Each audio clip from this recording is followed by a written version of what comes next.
दिन पर दिन जो है पेट्रोल में वृद्धि हो रही है और इंटरनेशनल मार्केट में कच्चे तेल का जो कीमत है वो गिरता जा रहा है, फिर भी हमारे देश में ये जो बढ़ोतरी हो रही है ये साफ दिखाता है कि किस प्रकार से बीजेपी के लोगों ने देश भर में महंगाई कर रखा है।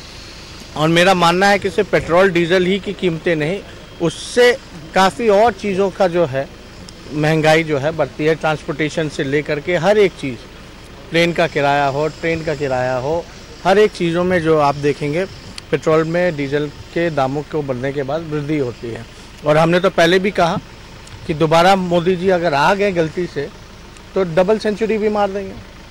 तो आज की जो स्थिति जो है, यही बीजेपी के लोग जब यूपीए के समय में थोड़ा सा दाम बढ़ता था तो हाय तौबा मचाते थे। आज लोग बोल रहे हैं कि हाय तौबा क्यों मचाया जा रहा है, बोलते हैं कि विकास में पैसा जा रहा है। ये विकास तो नज़र ही नहीं आ रहा, विकास तो ढूंढने के बाद भी नहीं नज़र आ रहा। यहाँ जो है 70 किलोमीटर 80 किलोमीटर की रोडें जो हैं 9 किलोमीटर में ही उद्घाटन कर दिया जा रहा है। तो आप देख सकते हैं कि किस प्रकार से केंद्र सरकार सिर्फ और सिर्फ झांसा देने में अव्वल नंबर प्राप्त कर रही है, जुमलेबाजी कर रही है, दिखावा कर रही है, काम के नाम पे कुछ नहीं किया जा रहा।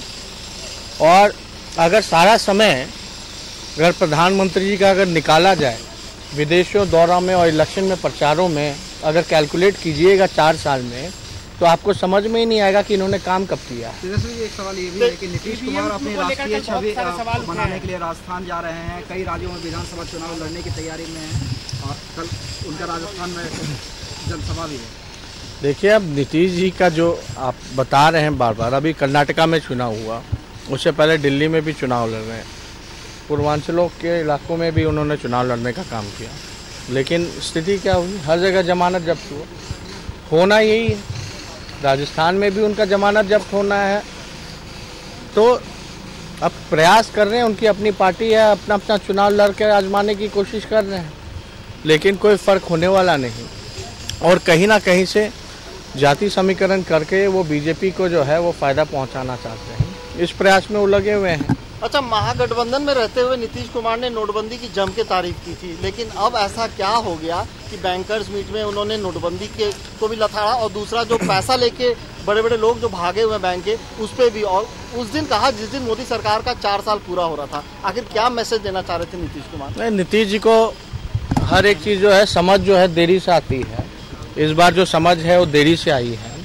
नीतीश कुमार जी ने तो बैंकों के बारे में बताया कि भाई क्या बैंकों को फ़ायदा हुआ, लेकिन उनको तो और भी सवालात पूछने चाहिए थे कि भाई नक्सलिज्म ख़त्म हुआ कि नहीं हुआ, कश्मीर में पत्थरबाजी ख़त्म हुई कि नहीं हुई, नकली नोट ख़त्म करने की बात की जा रही थी, नकली नोट ख़त्म हुए कि नहीं हुए।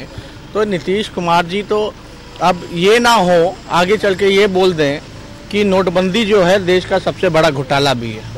और इसमें सही मायने में अगर देखा जाए तो नोटबंदी हम अभी भी कह रहे हैं, उस समय भी हम लोगों ने कहा था कि नोटबंदी जो है देश में सबसे बड़ा घोटाला के रूप में सामने आएगा अगर इसकी निष्पक्षता से अगर जांच की जाएगी। तो अभी भी आप देखेंगे कि कैश की किल्लत हो रही है। कुछ दिन पहले ही हम लोगों ने ट्वीट भी किया था और बिहार में भी देखने को काम किया था कि कैसे एटीएम पूरा खाली पड़ा है। इतने साल हो गए फिर भी अभी भी नोटबंदी का असर जो है वो दिख रहा है।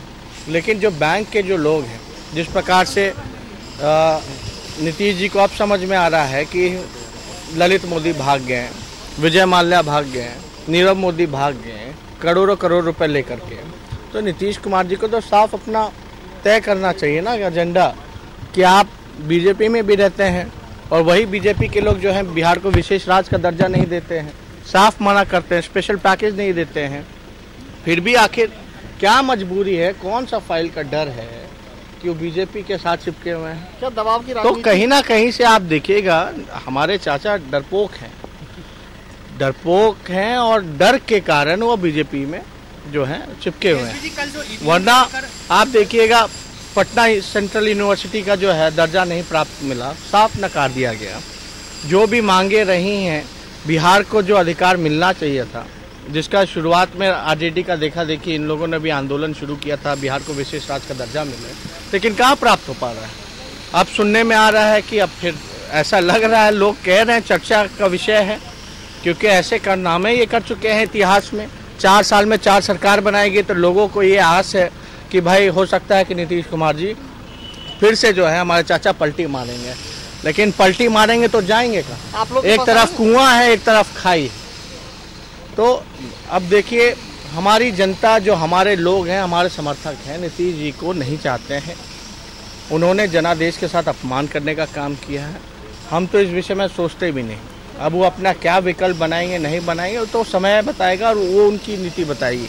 लेकिन एक बात तो स्पष्ट है कि जिस प्रकार से नीतीश कुमार जी बिहार के विकास पे ध्यान ना दे करके बिहार के जनादेश को अपमान करते हुए मैंडेट के खिलाफ बीजेपी के साथ सरकार बनाया चोर दरवाजे से, और बिहार के हित में डबल इंजन की सरकार होने के बावजूद भी बिहार को इग्नोर किया जा रहा है, अधिकार नहीं दिया जा रहा है, इसमें उनको जो है आने वाले चुनाव में खामियाजा भुगतना पड़ेगा। अभी जोगीहाट की चुनाव आया, पूरा जोगीहाट के चुनाव में पूरा प्रशासन का प्रेशर रहा कि वोटिंग जो हो कम से कम हो। जदयू की चिंता नीतीश कुमार, पूरे लोग, पूरी मैनेजमेंट टीम जदयू की जो है वहाँ पहुँची हुई थी, नीतीश कुमार जी भी पहुँचे हुए थे। और नीतीश कुमार जी के जो टैक्स कलेक्टर हैं आरसीपी जी, वो वहाँ जमावड़ा दम लगाए हुए थे। और इस बार हम लोग जब वहाँ गए तो हमको सूचनाएं जो मिली कि आरसीपी जी का कमाल हम लोगों ने खूब जो है देखने का काम किया। तो आरसीपी जी का जो कमाल है वो उन्होंने पूरा प्रयास किया अपना कमाल दिखाने का और देने का, लेकिन जोगीहाट की जो जनता है वो बिकाऊ नहीं टिकाऊ है। इस वजह से आने वाला जो रिजल्ट होगा हमारे पक्ष में आएगा। ईवीएम का आपने देखा होगा, पूरे दिन पड़ा रहा, खराब होता गया। कोई वीवीपैट में जो है सिंबल नहीं दिखाया जा रहा। प्रशासन का अलग दबाव था, आरसीपी जी का अलग हिस्से का माल था। तो फिर भी पूरा प्रयास करने के बाद भी ये लोग चुनाव हारने जा रहे हैं।